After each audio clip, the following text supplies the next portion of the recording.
Good day, class! Welcome to another video discussion. This time, let's learn the basic hand stitches of how to sew them and which techniques works best for different purposes that you may use in your everyday life when working with your project.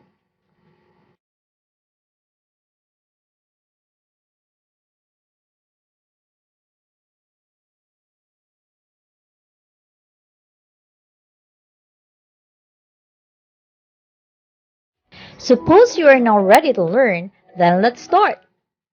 Hand stitching is sometimes seen as a lost art, and while that may be true, it's not entirely accurate.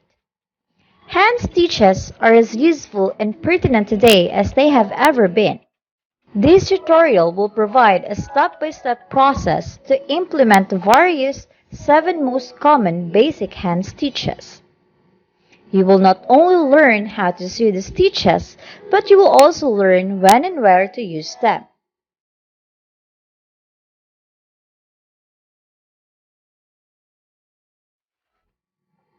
Let's start with running stitch. Start by threading your needle.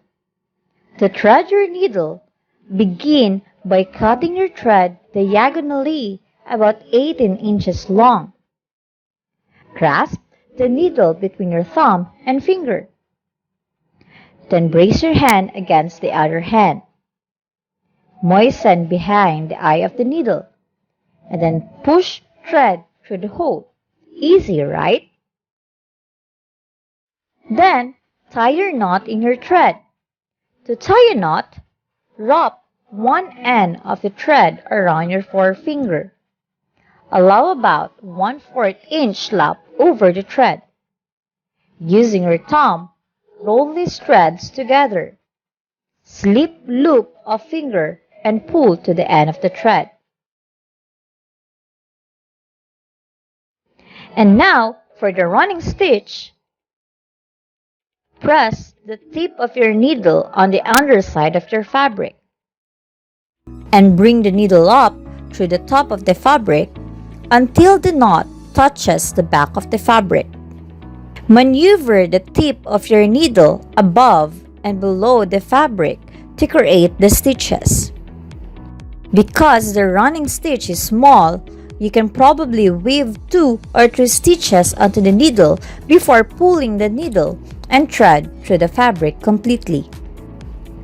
Working in 2 or 3 stitch needle lengths like this is an efficient way to sew the straight seam. Pull the needle and thread through the fabric thoroughly, and pull it taut before moving on to the next set of stitches. This straight running stitch is the most fundamentals of seams. You can easily adjust the length of each stitch to match your project needs. Keep in mind that the shorter each stitch is, the stronger your overall seam will be. Next is basting stitch. To start with, after threading and knotting, place the tip of your needle on your fabric's underside and press it upward to the fabric at your starting point. Press the tip of the needle down through the fabric with another 1/2 to 3/4 away from the exit point of your last stitch, and repeat the stitch. Continue working in this vast, even and straight base stitch.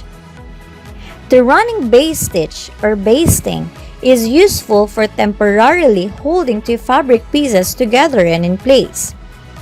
The running base stitch is not as strong as the running stitch, but it is much faster to sew. The next stitch to learn is the backstitch. A backstitch is one of the strongest hand sewing stitches. The backstitch gets its name because the needle goes into the fabric behind the previous stitch.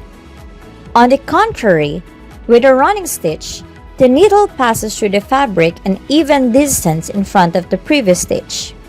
Once you understand the backstitch technique, it is a relatively quick and easy stitch to do. It can be used for mending seams, hand sewing small projects, attaching zipper, and more. The backstitch is not only pretty, it is also strong, super strong in fact. Its primary purpose is for sewing seams that require heavy-duty strength. Easy, right? There are more stitches that you need to learn. Next will be the blanket stitch. Thread your needle and not to thread at the end. Press the tip of your needle into your fabric underside about 1/2 inch away from the hem and bring the needle up to the fabric stop. This seam will run right to the left, so you will want to be on the right end of your seam. Pull the entire needle and thread through the fabric stop until the hidden knot touches the fabric's underside. For this first stitch, to get the blanket stitch started, you will want to loop the thread around the hemline and press the tip of your needle onto the underside of your fabric at the same spot you just came through. Pull the needle and thread through the same hole. Keep a small loop of thread out. Then, take your needle and run it through the loop, going left to the right. Pull the thread taut but not so tightly that it bunches up to the end of your fabric. Your free thread should meet up with your stitch at the hemline. Practically in the blanket stitch, each stitch holds the previous one in position and in place. Continue to lengthen your blanket stitch as far as you need it to go. The blanket stitch is known for its visibility along the very edge of the fabric.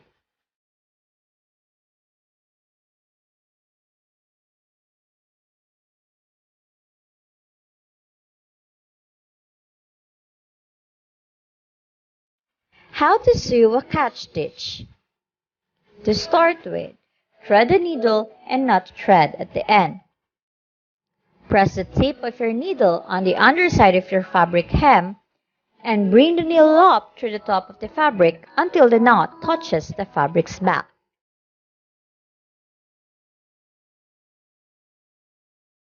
Your needle and thread should be on the left side of your fabric.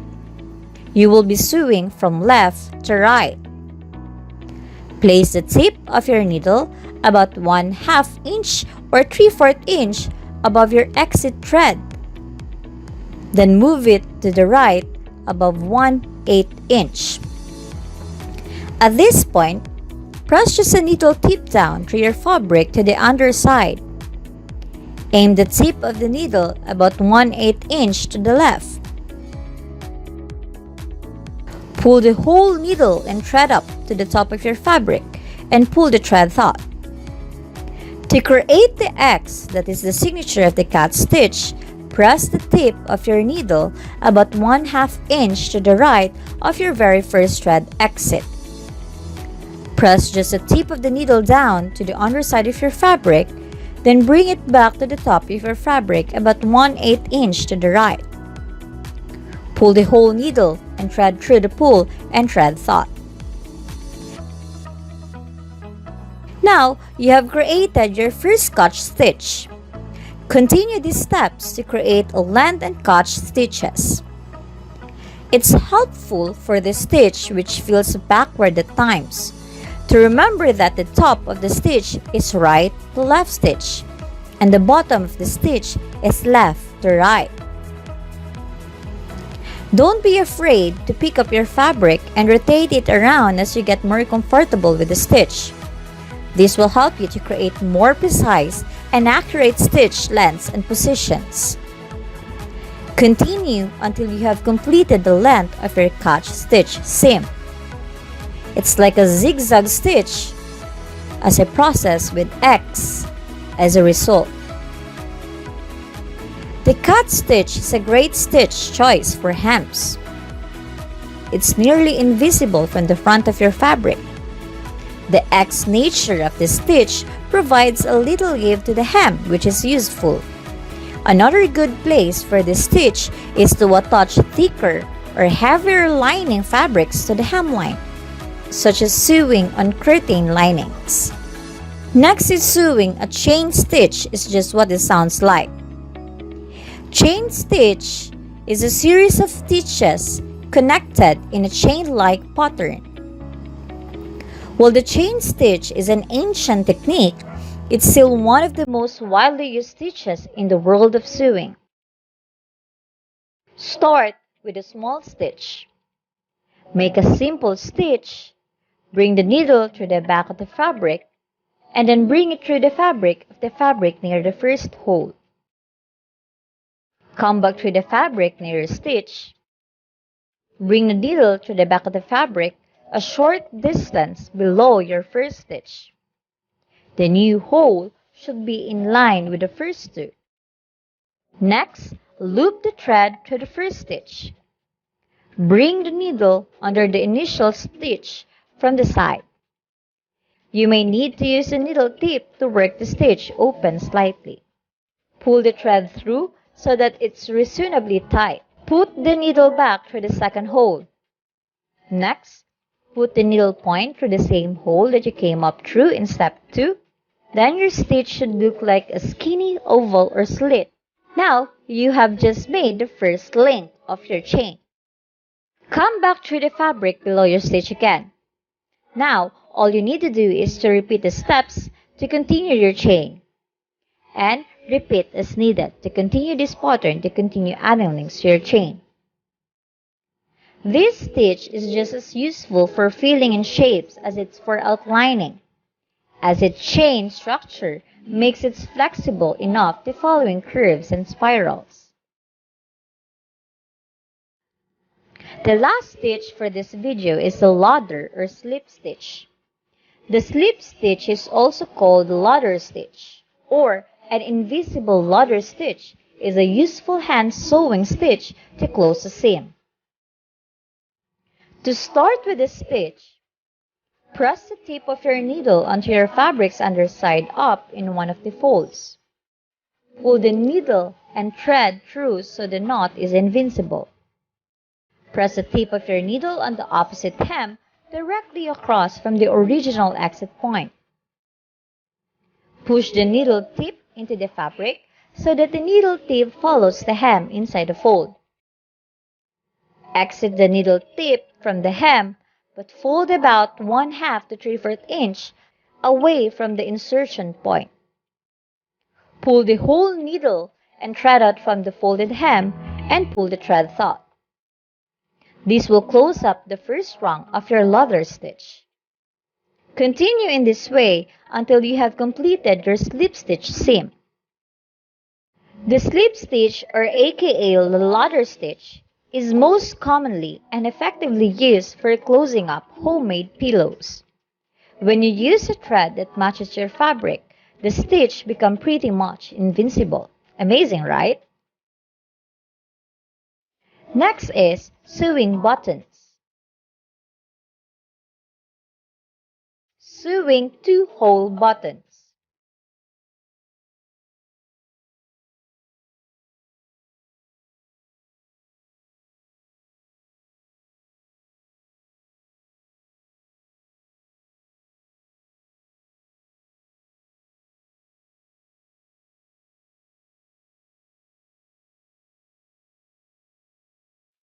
Sewing 4-hole buttons.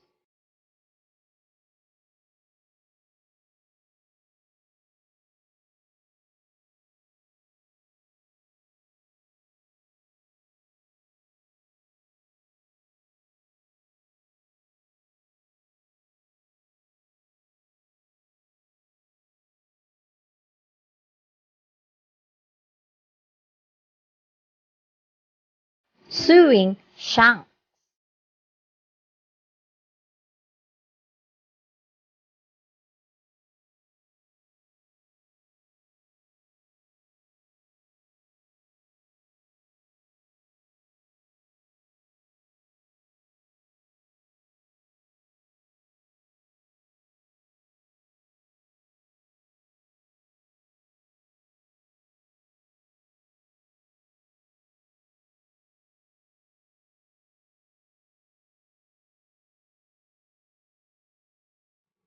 And there you have it. How to sew 7 basic hand stitches. They are all unique and serve similar but distinct purposes. Knowing how to do these stitches and when to use them will hopefully serve you well. This information can also make it possible to accomplish various DIY projects without purchasing a sewing machine if that's your goal. Now, for your activity, you need to prepare 7 cloth swatches in any color that you can use for the application. You need to prepare a 5 by 3 inches sizes of fabric swatches and a thread contrasting to your cloth. Perform each hand stitches in your swatches. Then compile it and make sure to decorate the first page of your scrapbook. And that's it! I hope you're now ready to start your final output for Module 5. Happy stitching!